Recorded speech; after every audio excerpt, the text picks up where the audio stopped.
Welcome on into Brian Wilson. Brian, thank you very much for filling in for me the last, week and a half or so? Yeah, it was great. I enjoyed doing it, Dan. Never a problem. Hey, Joan. Yeah. I don't think he's telling the truth. No, I enjoy doing it. Did you? It's good. He seemed like he did. Yeah, I have so many things that, go on in the world. Just because I'm semi-retired, I still have a lot of things that I want to say. And my bulldog gets real tired of hearing me rant. So it's good to be, to get a microphone and to be able to, say the things that I've been saying here to the bulldog. Brian, can I ask, and we promise to tell the truth on this next question. Okay. Does your wife do what my wife does when I start monologuing? Does her eyes just start glazing over? Because that's what Amy does. No, she generally is pretty much in lockstep with the way I see things. One of the things that I have is a wife who is truly interested in what's going on in the world around her. Amy is too, but apparently I tend to go on a little long. See, in monologues, Brian, as you know, we have like 15 minutes to fill.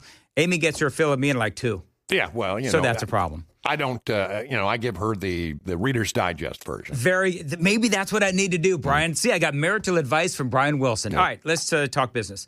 So just give me your first blush thoughts on Venezuela. I got so much that I need to unpack here. Bear with me for just a moment. First of all, surgical strike, remarkable work by Delta Force and our military. Yep. It shows that we are the preeminent military force in the planet. The Venezuelans, largely their military equipment comes from Russia, and we slice through it like a hot knife through butter. I mean, it was just amazing how effective it was and how quick it was.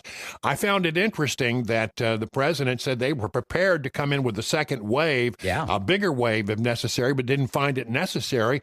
That says to me that the Venezuelan military decided they're going to stay in the barracks on this. Well, I think that second wave comment was also basically a message as well. Mm-hmm. Yes. It's like, we're not done. We're still there. We got more. You guys want more? Just, try to resist. Just, come on out of those barracks. So I think that the military is going to stay out of this, the Venezuelan military.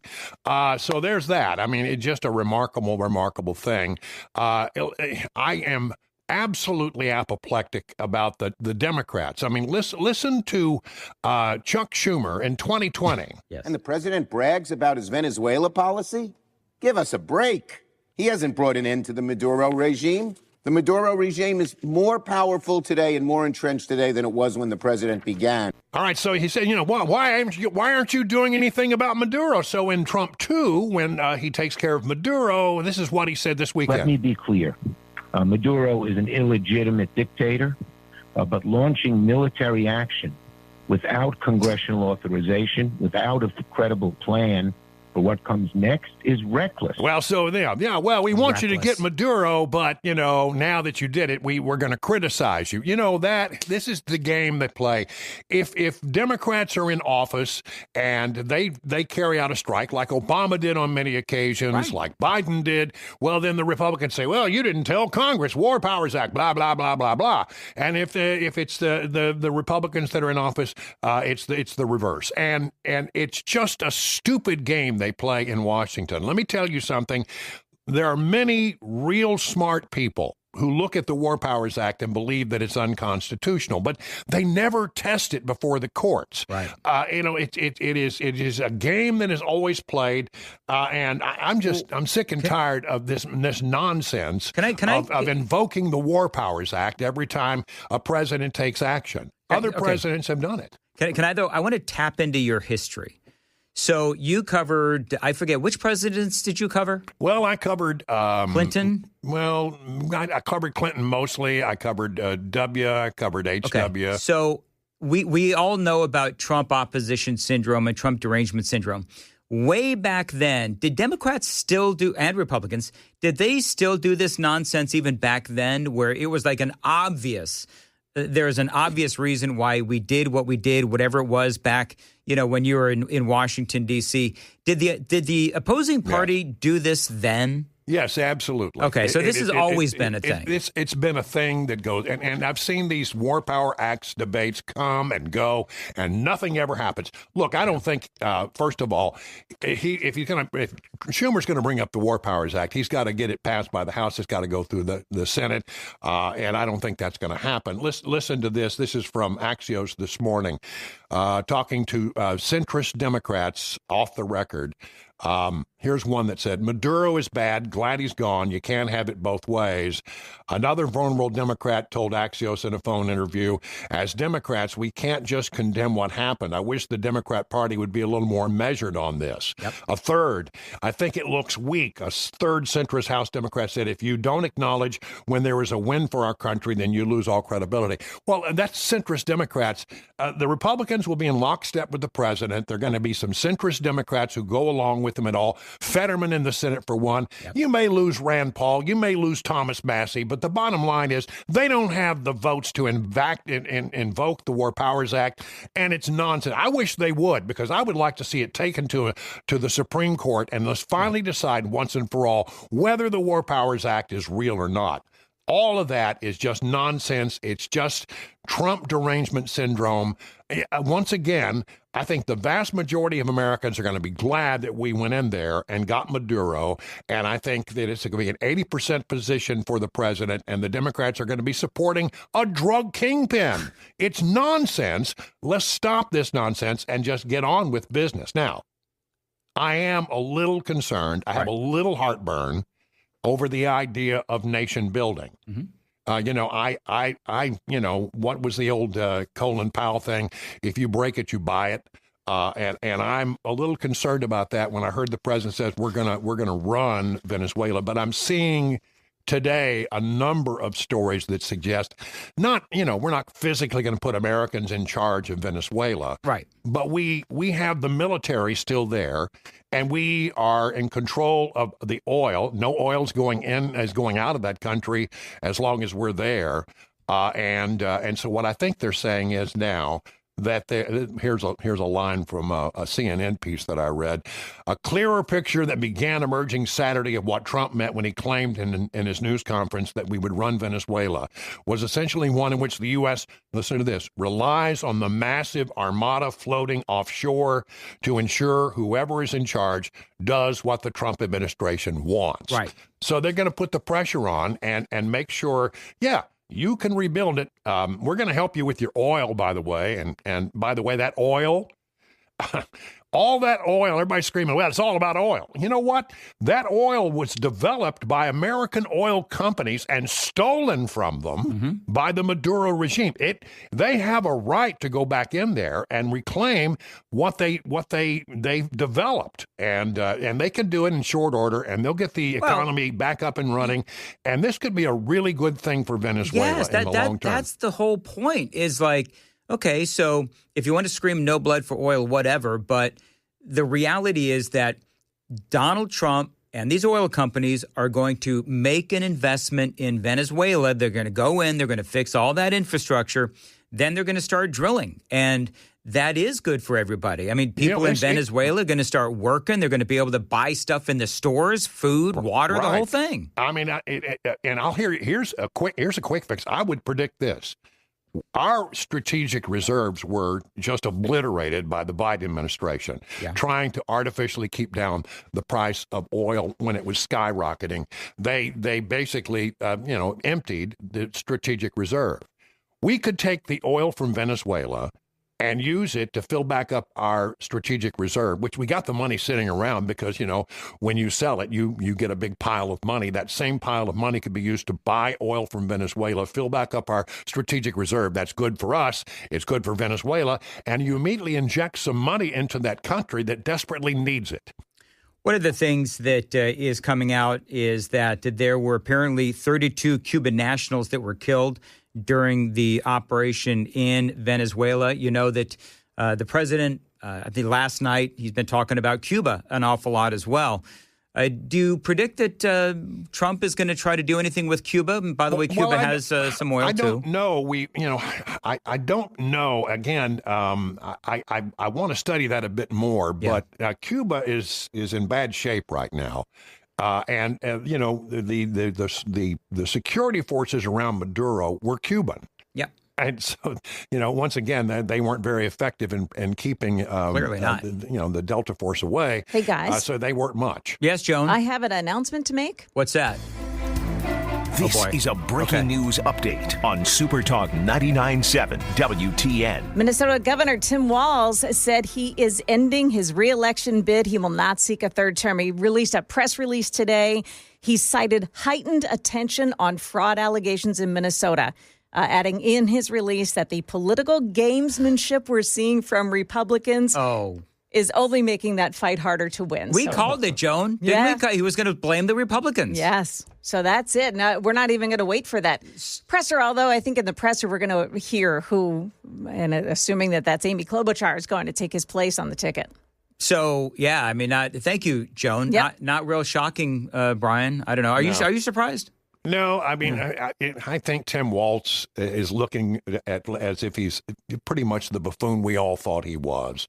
And look, there's a lot of questions about what's going on in Minnesota, and I think he sees the writing on the wall that it's only going to get worse as they dig deeper and deeper and deeper to the fraud, corruption, and abuse that he turned a blind eye to.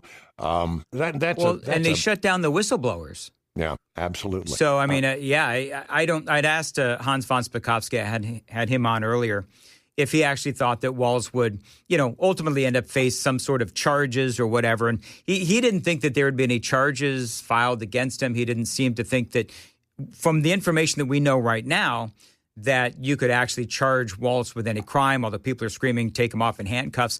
I don't know what those charges would be, but the interesting thing is you had people within Minnesota and the Democrat Party in Minnesota tell the DNC, this is not the guy you want to run with Kamala Harris because of all of this Somali fraud, and they did it anyway, which I thought is interesting. Yeah, listen, it was a horrible choice. And, when you look at somebody who wants to be president, the first decision they make is who's going to be their running mate. Yep.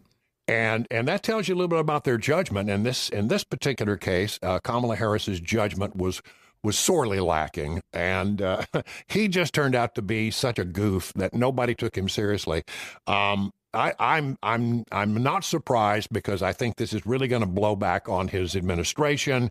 And even if he doesn't face any criminal charges, I think you have to make the case that he knew what was going on and he just turned a blind eye to it. Yeah. I think my own personal opinion, he knew it was going on. The Attorney General knew it was going on. Ilhan Omar, clearly. Everybody knew it was going on. We needed those votes. That's all. But they needed that. You can't win Minnesota without Minneapolis. You can't win Minneapolis without the Somalian vote. That's right. There you go. Any predictions? Because one of the things I said to Hans von Spakovsky is, you know what? Sometimes it looks good the first couple of days, weeks, maybe even months when something like this happens, going back to Venezuela. Right. But then sometimes things tend to unravel. I think that because this is in our hemisphere, this is like, as Marco Rubio and Donald Trump both said, this is essentially in our backyard. So it's not really the same thing as, Iraq and Afghanistan. I love the fact that the Venezuelans took to the street in celebration, there were some minor protests, but by far the larger thing that you saw were Venezuelans thrilled. Now, the real key here is to make sure in the short term that you do something that reassures the Venezuelan people that there is going to be a change in the way things operate. Look, many people don't know this, but Venezuela has more oil reserves than any other country in the world. When you think oil reserves, you think Middle East. Venezuela blows them away. They've got oil. There is no reason why this can't be a prosperous country. This could be Qatar talking economically, Right. in that part of the world, and the people can prosper. But you've got to have a government that's not corrupt, and it has always been the problem down there is that the strong men and the corrupt politicians run the place, and they just steal from the people. You got to do something to reassure the people there and keep them hopeful that real change is coming. I don't know quite how it's going to unfold, but I'm willing, even though I'm not big on nation building, I'm willing to give the president a little room to run here, because how many times have we underestimated Trump? Right. I mean, he says he's going to do something and he does it, and it works. So I'm going to give him some running room here, but I'm telling you, it is. When you hear them talk about War Powers Act, I'm talking about the Democrats. Right. Just ignore it. It's just so funny, noise. Brian? It's sound and fury that signifies nothing. I actually barely mentioned it this morning. I think I said basically the idiot's going to scream about the War Powers Act. That is just noise, and I'm not even, I didn't really bother with it too much, but I think there's a lot of fascinating angles here, and you're right about the oil, and I think that you're also right about the nation building, and, how is Donald Trump going to do this so that it really looks like it's the Venezuelan people that are making the decisions. I think one of the first things they need to do is hold an election. And they had an election, and Maduro stepped in. I would think. Yep. Yeah. Can I quickly just mention Mondami? Yeah. His opening statement the other day about the warmth of collectivism. We're going to replace frigid, rugged individualism with the warmth of collectivism. Let me just give you what that really means. It is redistribution of wealth. That's all he's talking about, and it infuriates me because this is what they will always do. We're going to take from the rich, we're going to give to the poor, and you know what? The rich earned their money. Oh, absolutely. And what I'm saying, we're not in America. We're not. We've always had an economic system that says, look, there's not necessarily going to be an equal outcome, but there's always going to be an equal opportunity. And those who take advantage of the opportunity and find a success should not be penalized by those who choose not to work hard, not to apply themselves, not to make good decisions, and end up poor. I'm sorry that you made those bad decisions, but it's not my responsibility to prop you up. I don't want people to starve, don't get me wrong, but at the end of the day, it is wrong to say that success should be penalized. What's the incentive to go out and do things? Yeah. By the way, here's that audio bite. We will replace the frigidity of rugged individualism with the warmth of collectivism. What an idiot! And not surprising, Brian. He actually called the White House to register a complaint that Donald Trump arrested Maduro. Isn't that incredible? Yeah. Listen, this is gonna be a disaster in New York City. It is really gonna be bad. It's gonna get a lot worse before it gets better. Pop the popcorn. Yep. All right. Thank you, Brian. As always, we'll talk to you again soon. It is 8:25. Went long, but always worth it with Brian Wilson. Good morning, Dan Mandis, Joan Jones, Sam Rutherford. How's everybody doing? Long time no see. I know. Boy. Hey, Joan. Yeah. Check out Super Talk TV.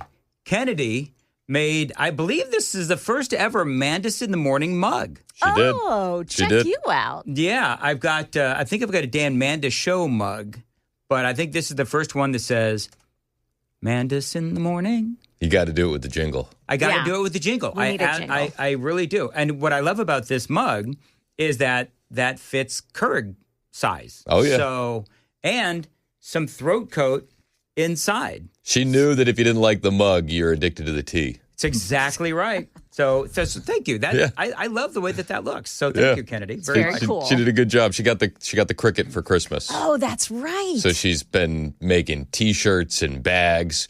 So we did a big New Year's celebration, but she made all these T-shirts for all the kids that said 2026. It's been a lot of fun.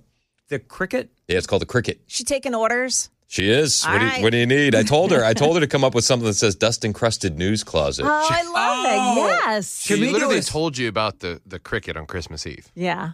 Can we do a sign that says dust encrusted and and it could be right over my shoulder? Joan, do you love think it. do you think that hold on. Do you think the powers that be would get mad if we did that? Yes. And I think that would be hysterical. Not if it was on like neon with a pull chain or something. That'd be cool. We'll put the logo on the bottom, too, the 99.7 logo. There you go. You know, therefore it makes it legit. I think we got to do it now. That's a great idea that you had, Chris. You're right. And you know what? If you're, how old is Kennedy? She is 12 So now. if it was Kennedy's 12-year-old project as a project of love for the newsroom, who is corporate to say that's a fireable offense? Right. By the way, I've got this President Predicto in front of me. Presidento Predicto. So this is something that Sam got as a Dirty Santa gift. So hey, you want to do see if we get the same answers that we did before? Sure. This is like Tom Hanks in Big when he was talking to the Zoltan. Yeah, that's exactly right. Yeah. So I'll go first. So my question in the 5, I'm looking for consistency. Okay. From the president. Did you turn it back on? Well, I did. Okay. Thank you, Sam. Sam knows me so well. I've been a little bit out of sorts today. It's the first day back on the morning show. Will I still be with WTN at the end of 2026? Whoa. It's spooky. 100%.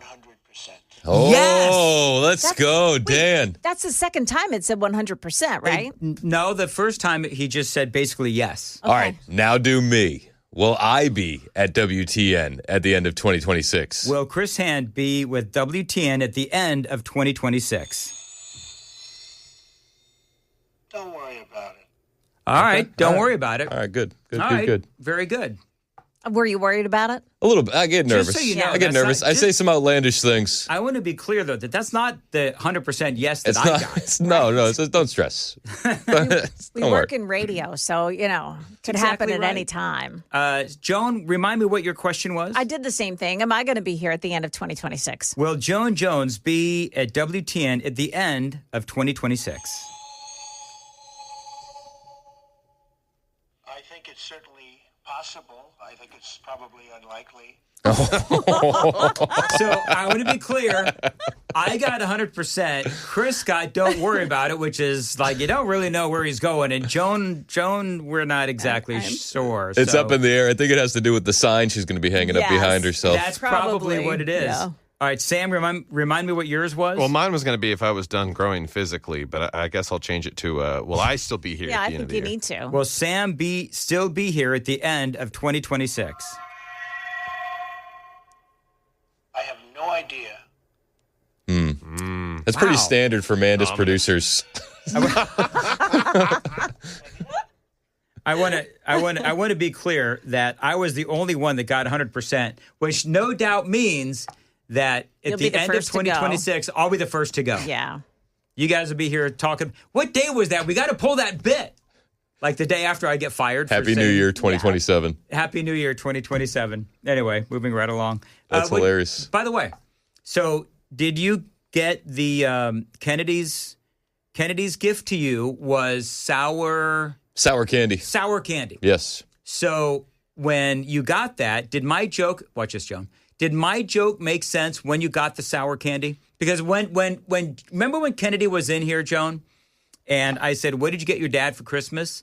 And she wrote down on a piece of paper, Oh, yeah. sour candy. And I had the really awful joke, which was, oh, wow, your disposition is in the name of what you're getting for Christmas. Yeah, And nobody understood my joke. I don't even think Kennedy did, but I understood what I was trying to say. But did my joke then make sense? This may shock you. Mm-hmm. We didn't think about you much on Christmas morning. this may come as a shock and awe, Brutally honest. How dare you? but we weren't. Whatever. You know what? I thought about all you guys on Christmas Day. Come Christmas afternoon, you did re-enter the chat. Yes, I did. Okay, very but good. Christmas morning, no. Did you watch any, and Joan, we all can participate in this. Did you watch any of the New Year's Eve stuff either Shenanigans? in New York or here in Nashville? I did. So, I watched a lot of the Nashville. I loved it.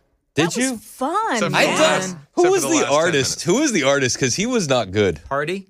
No, it wasn't Hardy. That was awkward as all get out between Hardy one and at the midnight? Canadian. Yeah. But the guy that was like actually performing, Bailey Zimmerman? Yeah, not a fan. You're not a fan of Bailey Zimmerman? He makes No. music for guys that have big diesel trucks with really big rims and TTT tiny tires. Yeah, I didn't. And I nuts didn't get hanging him off either. of the trailer Okay, hitch. so Bailey Zimmerman is a big-time Christian. Okay. And I saw him open up for Morgan Wallen, and I actually like Bailey Zimmerman's music. But I'm talking about Hardy and Bert Kreischer? Bert Kreischer? Yeah. Oh, a my goodness comedian. gracious. I'll tell you what, though. That was awful. He's got one thing, and that's taking his shirt off. But right as the ball's about to drop, that is the most awkward 4 minutes in all of media.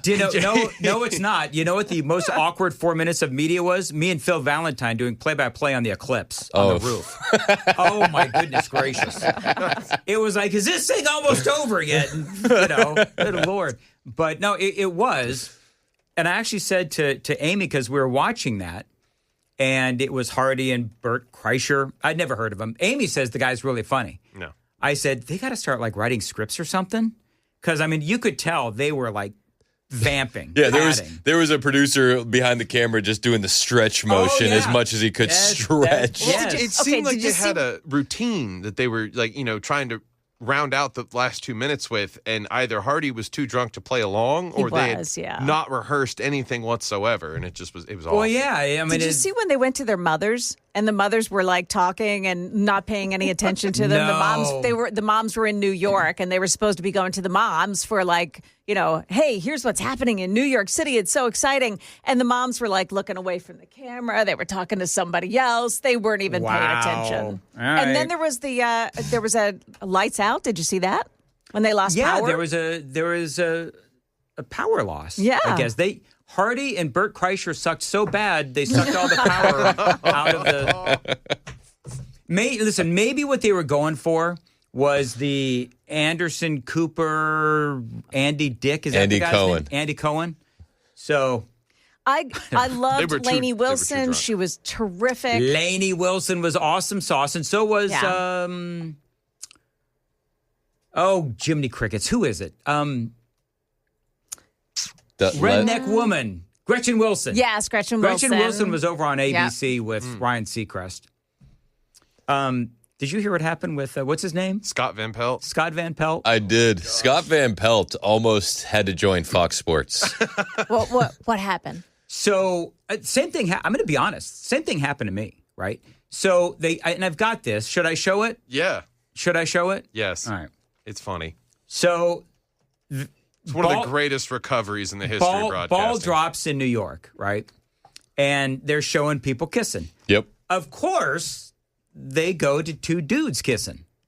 Classic. Of course. Classic Beards ABC and- Disney move. Yeah. Beards and everything. That- you can't tell me that this wasn't part of their script in the back. Oh, of course it was. So then Van Pelt. This is on ESPN. Is this on ESPN? Okay, Yes. this is on ESPN. This is how it went. So Yeah, live makeouts on SportsCenter. Get into it.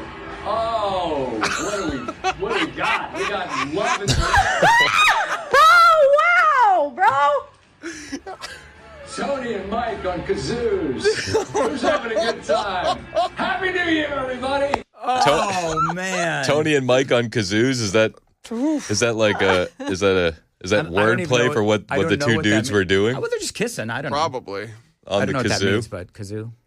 I don't know. Or Anyway, whatever. So, handling the kazoos. But then people started moving right along, man. You I'm can, trying to you move can right blow along. on your kazoo. Don't blow on your friend's kazoo.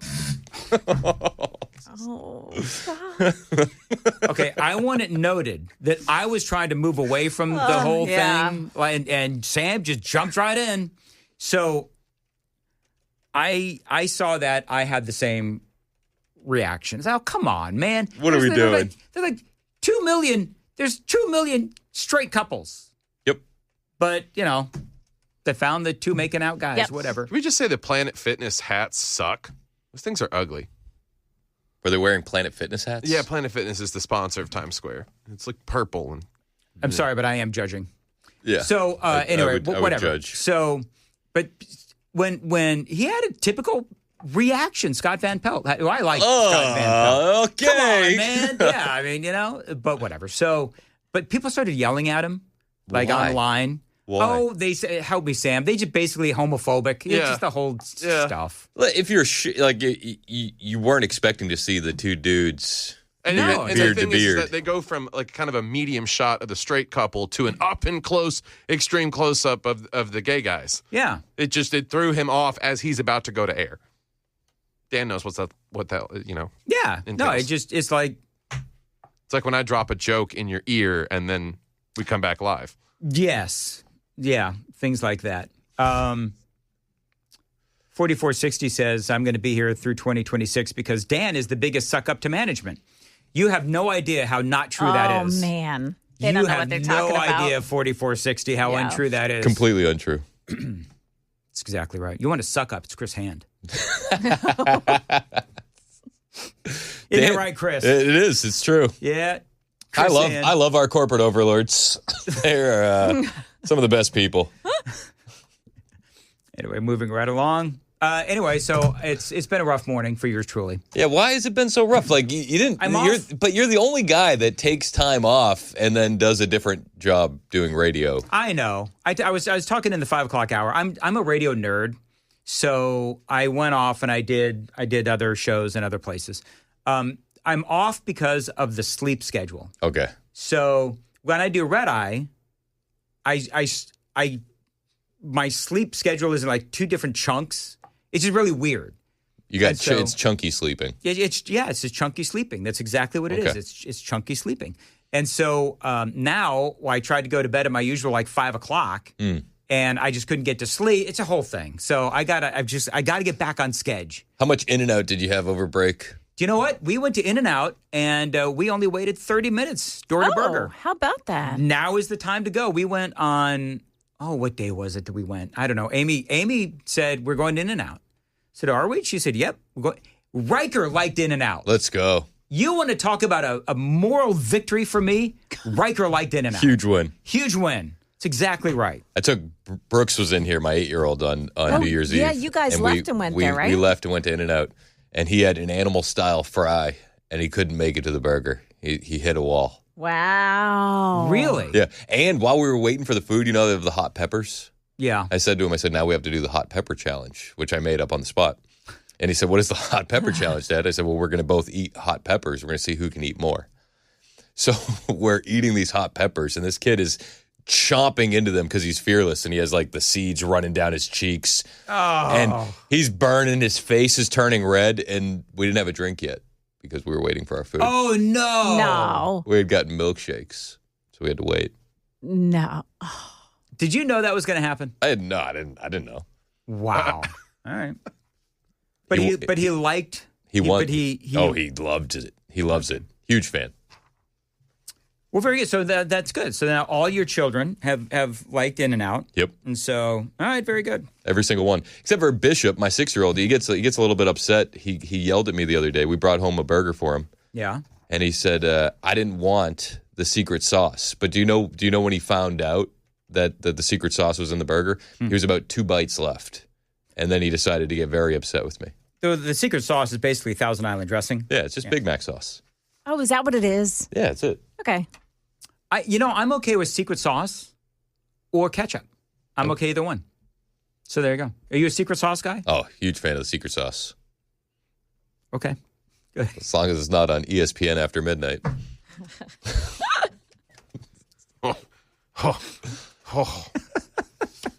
Followed by a reminder to get tested. Oh my God! Oh, you guys need to stop. Seriously, you guys need to stop. I man. didn't do that. That was an open court dunk. You just hit me with the assist. Hold on. Will the 4 of us be called? Will the 4 of us be called into the general manager's office after the show? I had nothing to do with this. Hold on. Not even a little bit. Not even 1%. Perfect. Yeah, they don't listen. They don't listen, so why would anybody call us anywhere? Oh, yeah. Can I tell you something, Joan? The second we put up that sign, Dust Encrusted News Corner, they're going to find us. They're gonna be watching. All right, got to go. What do you got coming up? Well, we're going to talk about the raid over the weekend. It was unbelievable, like just a wild thing to wake up to. And then we'll also talk about Tim Walz. We're going to air the press conference live. And you know what's going to be different about us airing the press conference on 99.7 as opposed to what you might get on CNN or one of these highfalutin news networks? What's that? We're going to incorporate a lot more sad violin. Are you going to do that? We're gonna lay in the sad violin because everybody needs it. Do you know what? Maybe you need a little ding every time he blames Trump or the Republicans. Yes, we will. We'll get a Trump blame counter going. Do you know what? We should take a swig of coffee. Take a swig of. Well, I was gonna say in honor of Venezuela, have Chris do some cocaine. I'll do a bump. I'll do a bump every time Tim Walz blames Donald J. Trump. A bump for Trump. We'll be peeling you off the ceiling, buddy. Bump for Trump.